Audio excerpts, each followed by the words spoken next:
All right, so CAD to Cars. Welcome to CAD to Cars, episode 5. Today we're in Will's garage. Before we get started, I just want to say that we are now. Have to edit that out. Yeah. No, you have to keep in there. Okay, I'll keep it in. We're on iTunes and Spotify now, so check us out there. Give us a click, rate us, things like that. So today we're going to talk about drifting. The three of you guys have built drift cars, have experience in drifting.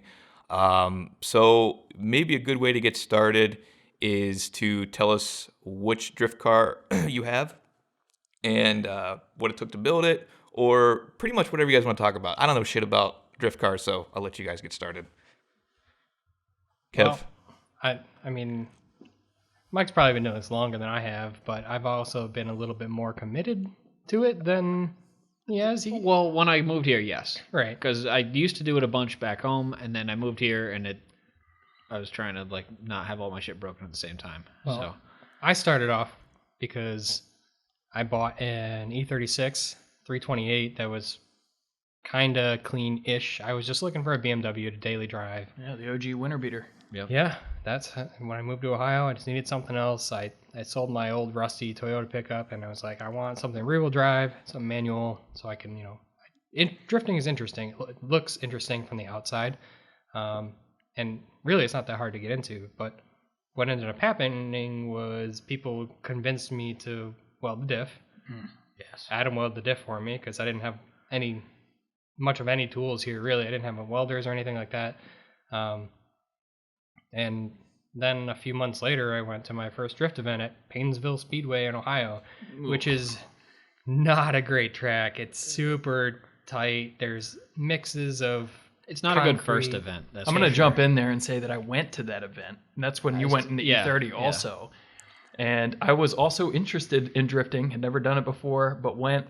And honestly, that place scared the shit out of me. And I was like, see, this is what I was afraid of because I saw a bunch of people smash into walls there because it's tiny and the surface is sketchy. It was freezing cold. I got 3 runs because there was a stack of cars around the whole thing. You get out of line there, or you finish a run, and then you get at the back of the line. And basically, as you exit the track, the end of the line was right there. Mm-hmm. So, not a great introduction for me. You had possibly the worst start because it was a pretty, great. at that time, poorly managed event, essentially. So, people were jumping the line that were tandeming, so then no one else got to run. Yeah. And then nobody followed the course either. And no one followed the course. So they just stayed out there as long as they wanted, came back, no repercussions. It was a just shit a show. mess. Yeah. So, yeah. But things with that group specifically have changed a lot since then. Oh yeah, for sure. Mm-hmm. I don't want to put them down. Yeah, I've witnessed that. That's right. fair. And they've come a long way. So I guess I feel like some people are intimidated by it because of, kind of favoritism of people who are good or whatever, put on a good show for the crowd, if there is any there or not. Flip side of that coin too, it's a very tight knit group, and I mean once you're in, you're in, and everybody's your buddy, and they'll do anything to help you out and all that. But from an outsider perspective, if you're not there drifting, especially, it feels very strange. It's intimidating, just because everyone there is friends and everyone is willing to help out. It's a very strange perspective on motorsports because that's not normally racing. To your competitors. Yeah, right. And everyone's out there to have a good time. So it's a different spin on it. Yeah, I think it's easy to get that perception when you're first starting out in this kind of thing. But what I'm trying to get at here is that it is super easy if you're interested in drifting to start. You can pick up an E36, a Miata, something rear-wheel drive with a 5-speed, 6-speed, whatever, weld the diff, and I would highly recommend a seat to keep you planted because my first event, I was on the BMW comfort seats and just using my knees against the door card and the trans tunnel to try to hold myself. Meanwhile, I don't even know what I'm doing here, so it's just a complete mess. Yeah, you're bruised for 3 days after doing stuff in stock seats. So directly after that event, that was the first thing I purchased was a real seat, and then we went to Midvale Speedway with Club Loose 2 and spent a good amount of time in the seat and really kind of picked up on things there. And that's when I started actually making some good progress on being able to drift. Events can be expensive a little bit, depending on where you go. Relatively speaking, I feel like it's on the lower end of the scale still. If you consider it seat time per dollar, it's still one of the best deals. Right. You can go to an autocross event and spend, $35, $40 probably, maybe $50 for more expensive ones, and you'll get 3 runs? Yeah, for the most part. Well, yeah, here's a little 3 bit better. to 6, but 6 on the very high 6 end, on the I high think. end, but of what? At best, like a minute and a half course, and that's if you're real slow. That's high. That's really high, but that's because we have pretty long courses here. Right. So you spend all day. Yeah. For then you got to work. I mean, yeah, and you have to work. So I guess the caveat to that is having a reliable car. And I guess what it comes down to is you just don't need that much to go start and go drive. It's not that hard. A lot of people are intimidated by it, but if you can muster up some money, and I think I was getting used tires from a local tire shop. They had some takeoffs from people that come in, and they'll get 2 tires replaced, and then they'll be like, I might as well do the whole set, and they have 2 tires that are aren't that bad. And always take those. When you first start off, you're not going to be making a bunch of smoke. You're not going to be in a high power car that's running 4th gear, 100-mile-an-hour wheel speed around a bank corner or anything. So you really don't have to worry about that. They eventually fall apart, but they're free. So yeah, exactly. You spend more time concentrating on driving than trying to melt the tires all the time. So they last significantly longer. Mm-hmm. So you go to an event, and you're still new at it, and there's plenty of groups kind of all over the place. And if it's anything like the groups around here, every person, no matter how good you are or how new to the sport you are, gets pretty much equal seat time. Mm-hmm. Some tandem guys will get more because they're getting 2-3 cars in per run versus one. That's fair. Yeah, and they're being a little less careful because I feel like that kind of pushes you to step into that next group absolutely. too. Like For I was sure. like, well, if I go with other people, if I go try the tandem, I'll get more runs. So I mean, this is how my E36 went from a daily driver, then to a racing seat, now to a caged thing with full angle kit and all that stuff. But caged, wide body, supercharged. Everything happened. With that, and it's still honestly I want to build something nice. It just went from being the kind of I don't care mobile about it to something that's pretty decent now, and I don't know. I don't want it to forever be the only thing I have to drive. I want to step onto something new, something I try again on the cage and kind of start from square one. Oh yeah. But I feel that. Yep. So I guess something good to cover would be like a basic setup for something. A lot of people start out driving their drift cars to the track, right? I did that. Yep. That's up until I built this car. That's what I had always done. Once you I get the do truck that. and trailer set up. You did that all last season. Currently do that. Once you get the truck and trailer set up, things change dramatically Right. because you can break stuff. It doesn't matter. That stress going away, I feel like, is a big game changer. Yeah. It's a right. toss-up because there is a lot more consideration. You load up the truck and the It's a trailer. bit and, more of an pay event. attention more. Yeah, I it would makes agree. it a bigger deal. Yep. So that's a lot of people flip-flop back and forth, and they'll run a car that's a designated trailer car, and then sell it, build another car that they can is streetable again, and then kind of work back and forth because this benefits to both sides. It's fun to drive your drift car on the street. Well, anything that's Right? semi-race car is fun to drive on the street. However, it gets to a certain point. Like when I have my car set up now, I have a little bit of toe out in the front. I like the turn in and everything basically square in the rear. Little tiny bit of negative camber in the rear, but basically square. It seems like it would be terrifying on the highway. Plus, with the cage, not and harnesses and all that stuff, not having a regular seatbelt, no airbags or anything like that. Kind of, I'd shy away from driving it. I don't care As about well. any of that. I know, but it is the smart thing to do. If you have a cage and you have harnesses, no Hans device, no helmet, and everything on the street, I don't You should be necessarily advising believe with people- all of that. I Because know. are you running a Hans device at an event for I drifting? should be. No. Yeah, you're not. I should be. You should be, Yeah. but you're not. So what's the difference? He doesn't have a cage. I'm just And saying then for the without a public. helmet- For the public, Without a helmet, I would advise it. Your head's lighter. Right. I don't. All Your those head's lighter? Well, a Hans device with a helmet is to restrict I the get added your mass, logic, but I don't think it matters. it's no worse. It's no worse not on the street. fair. It's no worse. All right. There's safety concerns is what I'm getting at. Right. And I honestly, was trying to help Kevin. I'm running sorry. running running the alignment that I have on my car and the way I like it set up for driving on a drift track is not friendly to staying straight on the road. No, your at car high does speeds. track poorly. And, -6 degrees of camber is also not great for driving 45 minutes to an event or however far it is. Erie's 2 hours away. Midvale's 45 minutes. Well, granted, it's toe that kills tires, not camber. Yeah, camber doesn't matter. Once you get to a certain point and the outside of the tire off the ground, it's going to matter. It's going to do something. Well, you're sitting there with toe out, so Yeah, with toe out, for sure. it's not an ideal setup for tire wear. You're gonna eat through tires just driving down the highway with an ideal drift setup. So, what is an ideal drift setup? What's the right camber? What's the right tires? The right turning radius? That answer does not exist. Okay.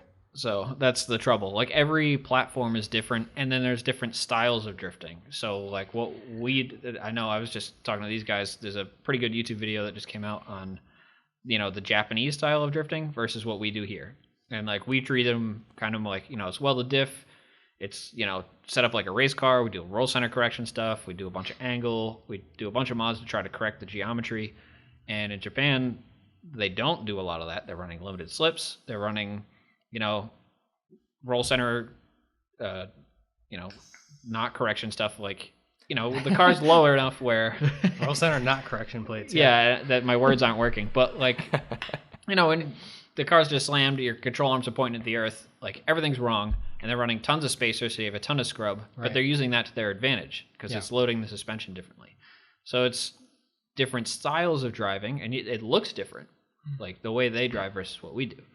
So there's no right answer. It's kind of what you're into. There is a good place to start, though. There is a good place to start, but a good place to start is just a car that's reliable with. I was going to say, on the opposite end of the spectrum, like in regards to style, that's one thing, but also in terms of like either car suspension geometry, so McPherson versus A-arms, your setup's going to be totally different. McPherson cars don't gain camber as much through suspension travel versus, the opposite end. And then, of course, power levels. So, the amount of toe you select, the amount of camber you have, depends on your power levels. You don't want as much camber when you have, different levels of power and things like that. Right. You don't need to set up a stock Miata like a Formula Drift car. No, it's not going to work. Yeah. So that's the balance. It is kind of, it's always a compromise. Anything with a car is a compromise. Right, so just backing up, there is no right answer to this. There's a lot of things to consider. It's easy I don't know. So I guess I know a lot more about E36 things than pretty much anything else, but you can throw in some rack spacers, get a little bit more angle. You want to, I had a $200 set of coilovers, so anything that's a little stiffer than stock. Yeah, bring center of gravity down a little bit, reduce some of the body roll with some stiffer springs. Something you don't have to spend a lot of money. No, you want to take some rear camber out to try to get more even tire wear. That's the only real purpose. And it helps with grip as well. But So the welded diff thing is a interesting topic because I actually just picked up a new diff for my E36 and I accidentally bought a limited slip from a junkyard. Well, you didn't accidentally buy it. You didn't think you were getting a limited slip. You drew the lottery ticket there. I guess. I made no money on it. I just sold it. Right. Well, but I actually ended up selling that and just getting an open diff so I could weld it because that's what I'm used to, and I know how consistent it is. I didn't have to mess with stock anything. limited slips. I wouldn't like for drifting. Right. Limited slip I would like, right. But you need that engagement. A Drexler, that's what I learned on was something. BMW stock limited slips, and then very easily needed to go past that. So BMW limited slips are nice because you can take them apart on all the medium case stuff like an E30, E36, E34, all that. You could take a shim out and add an additional clutch and dog ear plate, and then it goes from 25% lock to 40%. And that's always been great to me. So that's what I had in my E30 and my E34. Both of the cars I had a ton of fun with. But it is different going to a welded diff. And, cost-wise, it's obviously an advantage. Yeah, open diffs are super cheap. Even learning, I feel like it might be an advantage. Just the predictability of a welded diff might be a little bit better. Off-power predictability anticipating the understeer. Right, the understeer and off-power All power stuff sucks. Yeah, it sucks. That's the issue. Yeah, that's the con. That's why the one big one. That's why welded diffs don't exist anywhere else. Right. But like if you're on the power and you can know to anticipate it and like be aware of the times your car would understeer with a welded diff, then yeah. Circling back to the budget drift setup though, I mean it's still it's the way to go. Yeah, you can't beat Don't ruin an expensive diff to do it. No. But if you have a limited slip, sell it. Or don't be afraid out, to get into it. I mean, yeah, it's not that bad. People say that dailying welded diffs even is horrible, but no, we've both done it for a long time. I did it for a while when the E36 was a street car. Yeah, I forgot that you had that welded as a street car. Yeah, you feel like an asshole, going around chirping tires everywhere and things like that. But I did it rarely. Like it's only actually I had my Nissan pickup on 35s that was welded, which is great because off-road stuff's way better welded than cars welded. Well, it's a lot softer, yeah. Yeah, but the only time you feel like a dick is because your tires are enormous and you pull into a gas pump and it just squeals because it's just, more contact area. Right. For whatever reason, none of my drift-oriented setups or the 944 that's welded, like none of those make noise. It's weird riding in the Mark III. Like, you can't tell. As a passenger, you wouldn't know that it was welded. Right. Which is crazy, the Ford 88 stuff. Well, when it's a really solid rear setup. Oop, there's a mic. Yeah. Also because the car is super loud. So, too. Yeah, your perspective changes when sensory overload type of thing. What kind of things can happen if you don't weld the diff correctly, or what things to look for when you're doing it? It's hard to not weld the diff correctly. Okay. Honestly, a poor quality weld can come free, and it will work itself free. Like you get a little diff, play, worst case scenario. Yeah, and it'll clunk back and forth until it eventually breaks the spider gears. Like a bad weld is, very not desirable. A bad weld, and it will grenade a bunch of stuff in there. Yeah. But worst it's case, pretty hard to potentially diff and maybe axles depending on your stub setup, but yeah, most likely you're just going to break the ring and pinion with all the pieces of the you're not going to make it very far after it breaks, so you'll be okay. I drove home on a grenaded rear end one time, but it was something four-wheel drive. Oh yeah, extra bonus. Just wedge itself in the right place. It was a massacre. Extra bonus of a welded diff is if you break an axle, you can still limp home. Right. Ah, okay. Be wary of on power versus off power because it changes direction rapidly. You can carefully get home. Yes. But you can get home. So maybe we'll step back a little bit and ask how you guys have each of your cars set up, how they differ from each other, or why you went with that certain setup. Mike? I did what everyone who tells you about drifting or any form of motorsports tells you not to do, which I guess I have some experience in it, but don't overbuild your car is what everyone says. Because if you're going for seat time, it's usually a recipe for disaster. Like things become unreliable, you're constantly chasing things or worried about the car, or it's better than your, driver's skill level. I have some comfort drifting, and honestly, I like building stuff just as much as I like driving it. So for me, it was worth it. Yeah, if not more sometimes. Yeah. There's times that I don't agree, like bodywork or something miserable. I'd rather drive. But I don't consider that. Well, you also picked a somewhat reliable power plant. It is a reliable... Drivetrain itself was already proven. The drivetrain is very proven. I tried to make it as reliable as possible, but it's also a car built from scratch. Right. Like, we're kind of an anomaly in seeing this as a practical thing to do. This is not your everyman's car. No, not at all. For the people that don't know, what's your power plant and drive? So I have if you haven't seen the Drift series, you should watch it. But we did I built the Mark III GTI with a BMW M62 I had out of my other car and a Ford 88 rear end, and kind of made all the front suspension and rear suspension to work and keep everything in place. So it's been very good so far, but it was also a ton of work. Mm-hmm.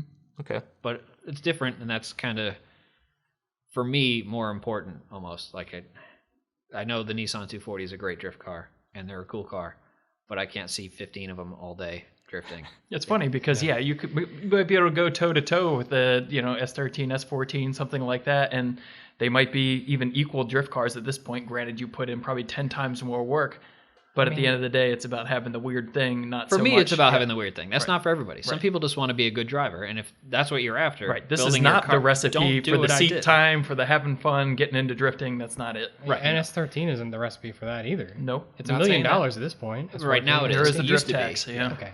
350Z is the current answer, or E36. Yeah, 36 and 350Z is supposed to be like really good. I know on they bikes. are good. There's I mean, they have sound one awful. weak point, and that's, I think, the oiling system. I think they have relatively small sumps, and I think once you solve that, it's a good drift car. I just hate listening to them. I hate listening to them as well. So, Will, what's your setup? Well, in terms of a drift car, I guess I should start from square one here and say that Mike and Kevin had more, and by more, I mean any drift experience before I got into it this past summer.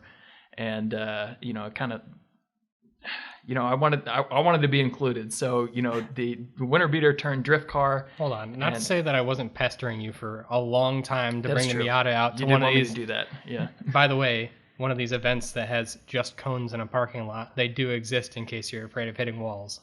That is scary. Side note, sorry.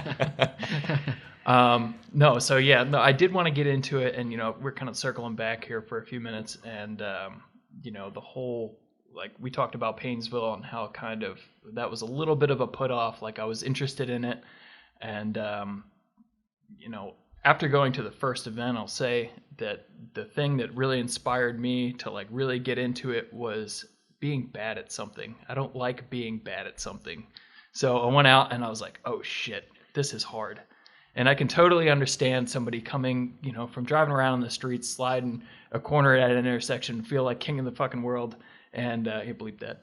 But, but it's a totally different game when you're trying to either link corners or do like big long sweepers. You're used to doing from a takeoff, maybe 10, 15 miles an hour sliding around a corner to trying to slide, a big bank turn at, 60 miles an hour plus.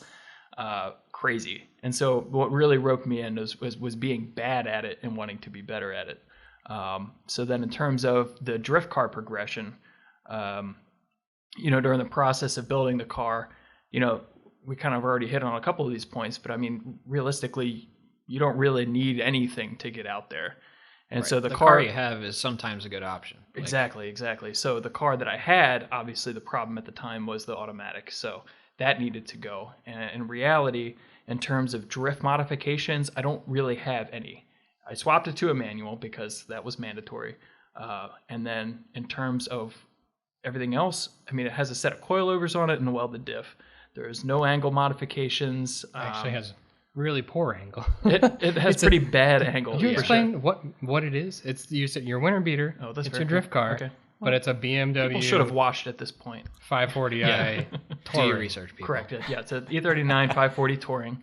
So it's very heavy. Yeah, it's a big bitch. The And front control arms are. It's the not- multi-link. Yeah, it's the Yeah. multi-link with the virtual point for the steering axis. Yeah. Mhm. If you were to pick a car to start drifting on, yeah, it has a good power plant, but the rest of the car is probably not something you're going to want to progress on. So, It's more difficult for sure. Yeah, so honestly, it was probably one of the more difficult cars to start with. But again, it was what I had, and it didn't stop me from going out and doing it. Oh, yeah. And You definitely I have absolutely no regrets about it. And honestly, it made things hard enough for me that's what really drew me into You're progressing also with that. So in a similar mindset to me where you kind of need something to be a little not the same as Oh, yeah. the other cars. Yeah. So no offense, that was a Kevin, good I didn't option. want an E36. It's BMW, That's but fine. an E39. I was like, okay, this is cool. Who's like, especially wagons. I mean, I don't want an drift E36 wagons. now, Well, but yeah, I that's have it fair. and I like to use it. And it's a good car. Yeah, it's it's a great crazy car. fast and it's fun to ride in. I do like that car. But if I say didn't own a car that I was willing to donate to the cause, aka drifting, I wouldn't be picking something that was standard, an E36 and Miata, things like that. It is easy to get the car sucked into full race car Yeah, mode. if that's what and- you got, go for it, for sure. Especially because the support's there. People know what's going on with them. If you're not super mechanically inclined, you're going to meet people who know inside and out the cars. If you're having a problem, they'll have the answer. Or they'll have the part you need. Right. That's so, the other So I important guess part. kind of like I said, Mike's end of the spectrum. Like if you know what you're doing, do whatever. It doesn't really matter. Right. If you don't know what you're doing, that probably is a better option. Just Oh, being for sure. able to If have you're, the support. especially if you're after seat time, Well, that too. for anything Yeah. more than your own entertainment. And especially like, what people having like spares at events and things like Yeah. that, a spare axle, like spare whatever. things of the same lug pattern even. Right. Like say you smash a wheel, like people are always there to help out, but Yeah. if you got the oddball thing. Porsche 5x120, something like that. Like, well, you're shit out of luck, buddy. Put it on the trailer. But yeah. Oh, that's right. They changed it. How much does weight play a factor in it? Yours seems lighter. Yours seems heavier. I'm not sure what the weight of yours is, Kevin. But I have no idea. Yeah, I also have no idea. I really wanted to know, but I missed my opportunity to scale it last summer on the way to the drag strip one time. So It's not something that's a huge factor. no, it does change your driving style. I would like say where Will's the weight car, is placed more so. definitely Okay. where the weight is placed. Yeah. But it also changes tire wear Mm-hmm. and power requirement. So your car, the weight's a little higher up, Mm-hmm. and it took you a bit to figure out transitions Power is a because little of low. that. Yeah. So for the weight. Yeah, you for know, the weight. for But drifting, like, yeah. remember you were like the transitions alone were tricky for the first Right. event or two. Mm-hmm. And For once sure. you started to anticipate, And honestly, what's I'm probably happen, going to have to relearn it again because it's been a while. it'll So, come back faster. yeah. But yeah, a lighter car is easier on parts, easier on tires. lighter and typically- shorter because yours Short- is pretty squatty. Yours is Shorter's long. not yours is medium. necessarily good. So Okay. like a Miata is pretty hard to drift because That's it's what's putting me considered off, really yeah. really short. Oh. So it's very easy to loop. Yeah, short wheelbase Ah. is gonna give Snappy. you a twitchier experience versus Right. look at the extreme. Like if you picked a bus, how fast is the back end gonna come around? It's gonna take a while to get Yeah. there, You've got right? some time, especially with angle mods. You have Right. time. You have versus time. like a smart car, if you start to go sideways in that, you loop out. Yeah. You're gonna loop out. Okay. That's me taking the unorthodox approach yet again. Like, because I kind of wanted something. I had learned on my E34, which is a bigger car, very similar to Will's E39, just not a wagon. And like it gives you a ton of ton of notice before things are going to loop out. The rear end's coming around. You have a ton of time to react, but it's usually too late if you feel it starting to go wrong too. So this is a car I wanted to kind of be better than me and at least try to push my boundaries. Bit of a with something challenge. short. Have you ever measured the wheelbase on that? Do you know what it is? I think it's 4 inches shorter than an E30. So from my memory, I haven't measured it. Is it but I was like, roughly stock Mark III wheelbase though, right? yeah, roughly stock Mark III. Plus or minus 2 yeah, inches or something. I'm like sure that, the maybe? left and Yeah. the right are different lengths, but it's close enough. I've recently looked into this because I own a 1 Series, and that car is generally perceived as having a very short wheelbase and being twitchy. But it's not that. I think short. it's just because people look at it and they say, "Oh, that's a small car," right. but it's actually longer than an S13, S14. Oh, really? So E36 is also longer than an S13, 14. Yes. So there's a lot of hype around S13s, whatever, and it's not just because of the wheelbase. It's not. It's the combination of parts. But Pretty like, much. Miatas are tricky. Yeah. Okay. It gets down to a There certain is an point, extreme it does where get difficult, but any like reasonably sized car isn't going to be impossible to drift. It's not. right. Don't pick your car because of the wheelbase. Right. For sure. But That's what I'm getting at there. yeah. There's just a general perception that the only things you can drift are it's got to be a 240 SX. There's nothing else better out there. But really, I mean, there's other cars with longer wheelbases that pick could be set up just as well, if not better. So Yeah, there's plenty of cars that I think, are great options. I think the SN95 Mustang was a skipped opportunity for a lot of people. So why when we brought up Nissan or the 350 specifically, you guys all groaned. Why do we groan at the 350? Because it sounds awful. And that's not Is even it a it. good drift car, though? Because that's an opinion-based thing. But Yeah. we've been over this, and this is a repeating theme here. But just having something that's different, I know that it's good, and I know that if I drove it, it would be good, and I'd like it. But Yeah. never once has that crossed the Facebook Marketplace search. You won't find that in my history just because, they're out there. Like I don't know. It's not my style of car. I like older things anyway. I'm kind of into like the 80s, early 90s square things. That is on the newer end of the So spectrum. that's too new for me. I don't know. I've had one Nissan. It was a truck. I didn't really care for the way it was put together. So now I'm a little put off. And I know that's not how everything else works, but Especially a drift car when you're taking it apart anyways. yeah, and I getting know. rid of But everything. like the wiring was goofy. They did a bunch of things that was just coming from German cars, very different. So I don't feel like relearning everything for a Nissan. Boy, what a terrible place to start in the terms of the car world on the German end of things. I don't Because know. It's good and bad. It's good and bad. I mean, they were ahead of their time, which makes things complicated They're cheap. That's why I got into them. Right. Because they depreciate really fast because no one knows how to fix them. They're not that complicated. They're not that complicated, but like I said, for the time, I think they were, and there's a lot of little intricacies and everything that might have put people off, especially if you're, up to date on technology and things like that. Like, they're doing some weird stuff. Usually by now, people have figured it out. Oh, yeah. By now, you're good. But I don't know. Yeah, it's like technology per dollar that you can buy. Like, because, yeah, sure, it's a dated car, but they were pretty advanced. So you're still getting a relatively up-to-date car. They're usually put together fairly well. Like, there's always some pretty heavy flaws for sure. But the only issue is parts are a lot more expensive. But that's been great because every time I get something else, I think everything's really cheap. So, like when I bought that Suburban, like I put the motor together for $600. Right. Like, this is great. Yeah. So anyway, to get off of that tangent, the first mod, once you get a drift car that's welded and you try it your first event, the first thing you're going to be after is more angle, right? Like that's, Will, I'm sure you're semi-desire at this point because it allows you to save a lot. I agree that it would help, although I don't think up to the skill level that really requires it yet. No, I mean, it's definitely not mandatory. It cannot hurt, though. No. I agree, but I feel like it's one of those Band-Aids, I don't want to be, buffered or think that I'm better than I am because I have the angle to recover from sketchy situations that I get myself into because I'm not that good. Yeah, there's definitely a school of thought along those lines where, like, you should, learn your car without using angle as kind of a crutch to save a lot of things. Right at this point, if I were to pick one, I'd rather have 50 more horsepower than more angle right now. No, definitely not with your power level. Like, you have enough power, you should be fine. I know. It's just more of a consideration, and it's a better learning tool right now. I agree. I think everything the way it is good. I think I'm going to outgrow it fast. I just don't think I'm there yet. So I think the opposite. Really, like a little bit more steering angle from a couple mods is only going to help you learn the car better.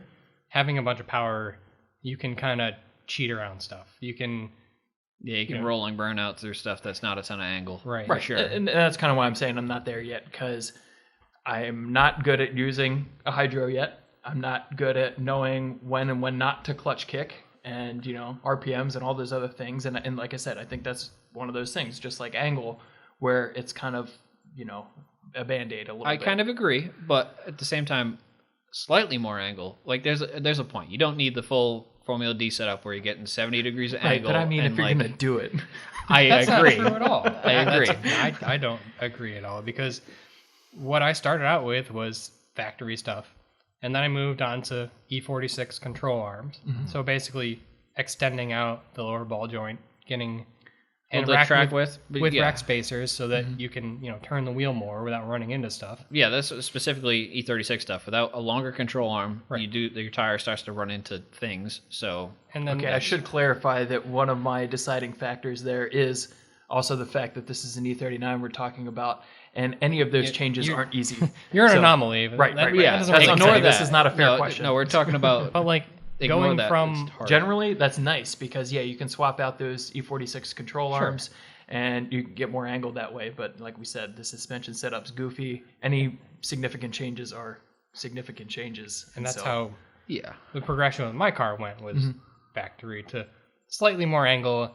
And that's mainly just so I can kind of like really try to use as much of the course as possible because with a low power car, you kind of need that. You need the extra, ability to go a little bit more angle so that when you start slowing down, you have more room to link the next corner. Well, and it helps with seat time, being able to save some things. That's so like, what you would loop out at with stock angle right now, if you could save it and keep going, it speed up the learning process. Yeah. You're not looping out and trying to start over. One or two corners left, you're just going to throw it out, and you're like, okay, I'm going to get off the course and not piss anybody off. Even just like getting in your own head. But I'm once just you loop out, like you're just like, oh shit, now I'm in the way, and it's just in the back of your mind. That definitely happens for sure. If you could just throw in a little more angle and be like, oops, I slowed down too much. Let's not do that on the next one. It doesn't take much. But the point here is that you really don't need the power mod. You need, ideally, something that's cheap and easy to do, that's going to help you out, and steering angle's a good place to start. So there's plenty of options out there. I know I've seen factory control arms that are cut and extended. I've seen, roll center correction plates that will help with moving the point where the tie rod interacts with the knuckle and the steering axis. So you're going to get more angle there. And that's a huge upgrade. Yes. And it's a super simple thing that'll move your control arm essentially down, right, away from the knuckle, which helps correct roll center. Right. I have a slight advantage because I designed this kit that we're talking about.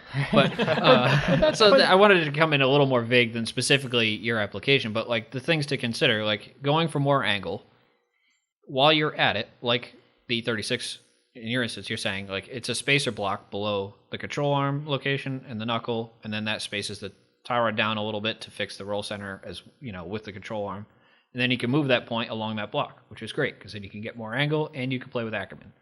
So the things you want to play with, like, it's not straightforward just angle. Ackerman is a large contributing factor. You should probably take a second to explain which we what should go Ackerman over. is, because but I feel before like I go down that rabbit hole Yeah. The main concern you want to avoid, I know it's a big issue with S chassis things, is too much angle. You can over center your tie rod location. So like you get the full lock.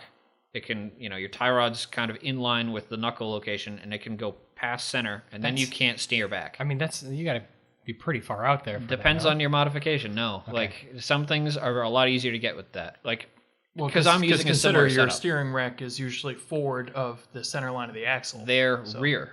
S chassis are rear, so that's I have the S and chassis so rack on my facto, car. it's harder. it's not on the center line of the It's axle. easier so, to over center when it's a rear steer setup than it is a front steer setup.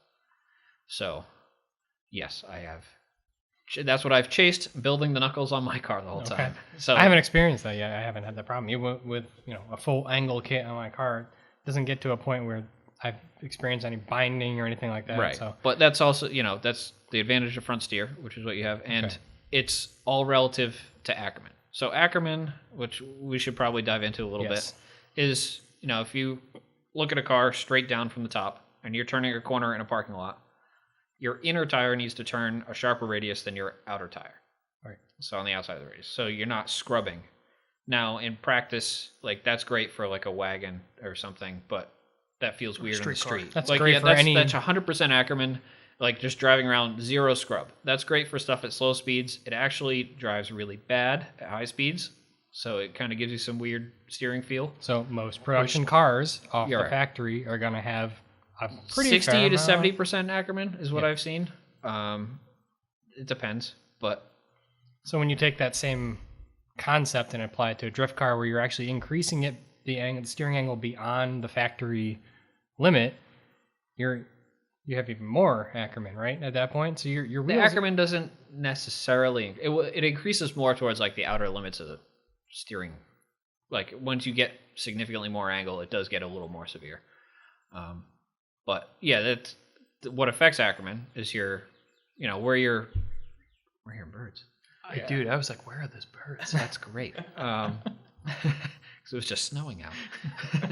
But like where the pivot is of your steering knuckle to your tie rod location, if you drew a line through those towards the back of the car, 100% Ackerman should be the center of your rear wheels. Right, but if you drew a line there, it should be centered. I don't know if this is great description through This words. is difficult without diagrams. I and know. stuff, I like keep visual I'm aids. pointing at the Yeah. table now, trying to describe it. I can see you, and But- I'm like, hey, you're doing great. basically your wheels turn at different rates. Yeah, they turn to different rates. But for drifting, the rear of the car isn't behind. It's not behind the car. Like you're not turning straight just with all wheels contacting. The car is sideways, so you're taking a different trajectory. It's not a radius in a parking lot that You you're need turning. much less Ackerman. Much less Ackerman. You want closer to parallel, but that also feels goofy. Just because the tires scrub against each other in a slide and slows the nose of the car down, which can be an advantage and can be a disadvantage. So it's a balance. Yeah, and there's a lot that comes down to preference at that point because That's why people it's that run adjustable.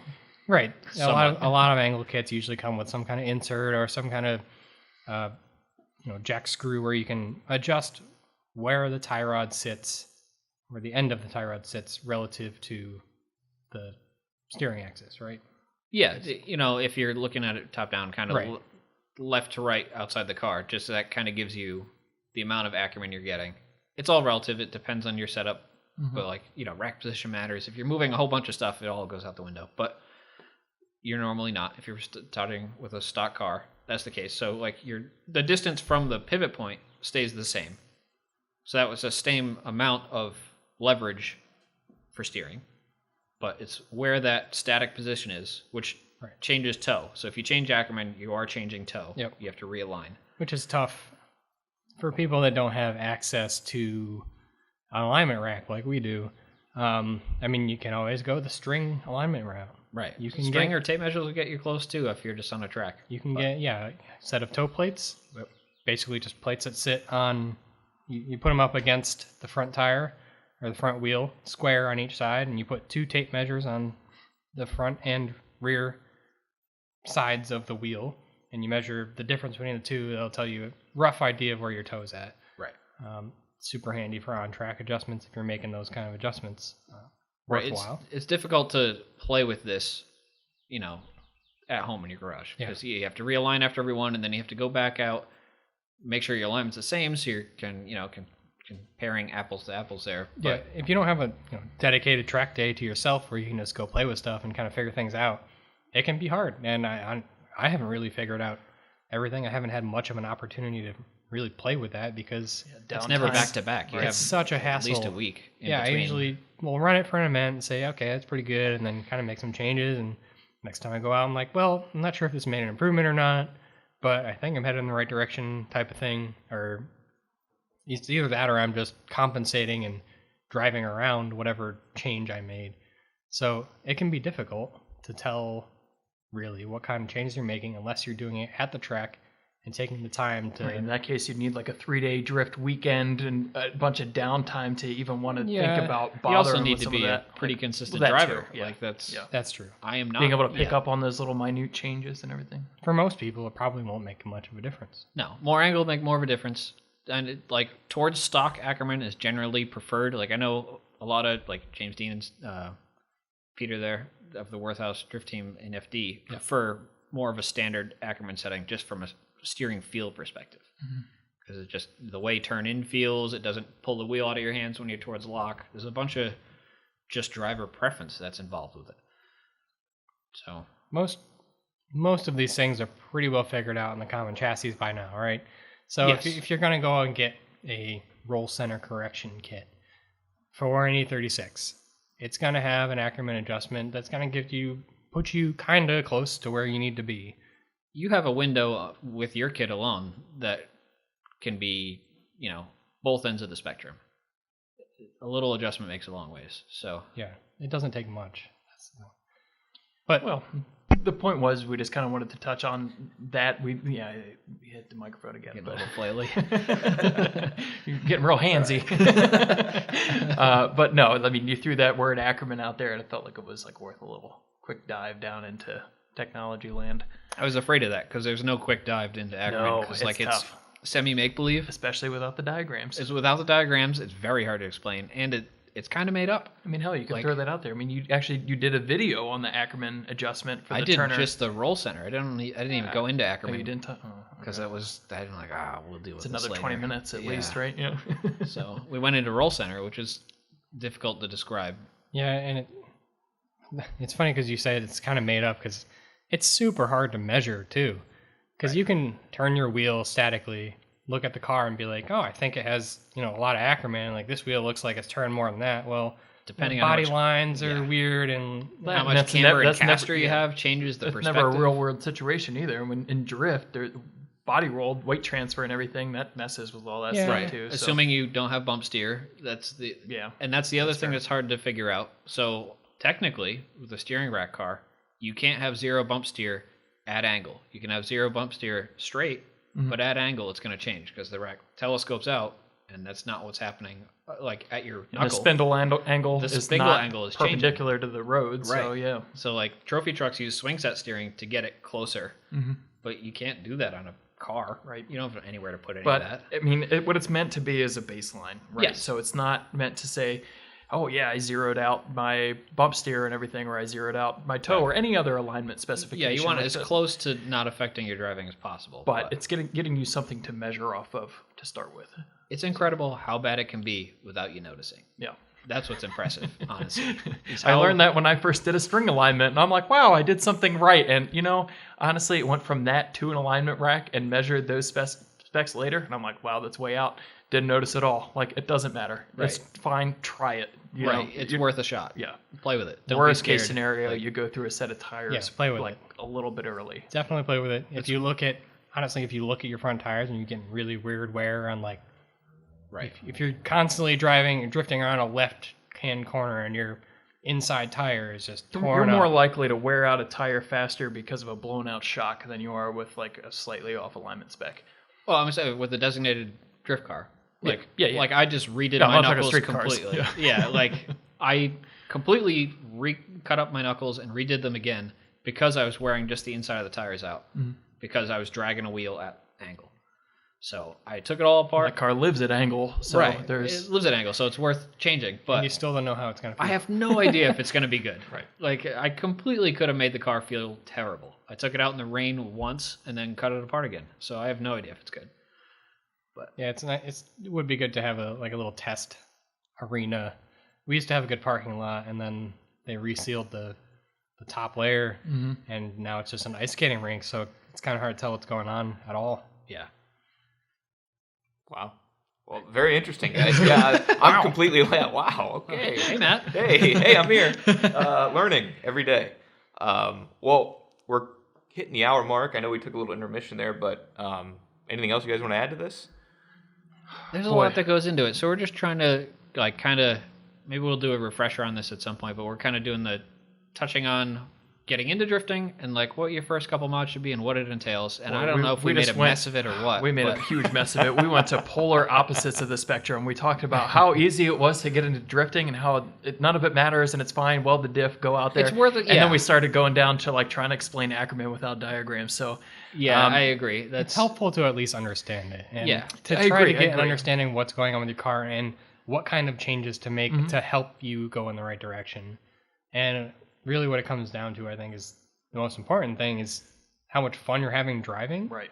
Because I've never had more fun driving a car than drifting. Yeah. I've spent plenty of time doing autocross. Used to run stuff for the Formula SAE team at college. They drove around a really sweet, decked out grip car that was super awesome. But then got into drifting and was like, this is the most fun and probably the most car control I've ever learned. Right. It'll cover areas that you can't get anywhere else. You learn control of a car that's just well beyond your... I think that's super important. A lot of people, a lot of grip racers will be very anti-drifting or be like, that's just having fun, or there's no value in that. But it's hard. Every discipline of motorsport has some sort of application that helps you somewhere else. I've never seen somebody hop in a drift car, though, whether they tried it themselves or rode along with somebody who thought that it wasn't awesome, though. Right. Oh, yeah, exactly. But only people It might that be have a seen it from the struggle to outside. get them in the car. Right. But once you do, I mean, it really ropes you in, so it is For a lot sure. of fun. It is a If blast. you've given it a second thought, you got to try it. Right. So it's more than just. Let me grab up the mic here. It's more than just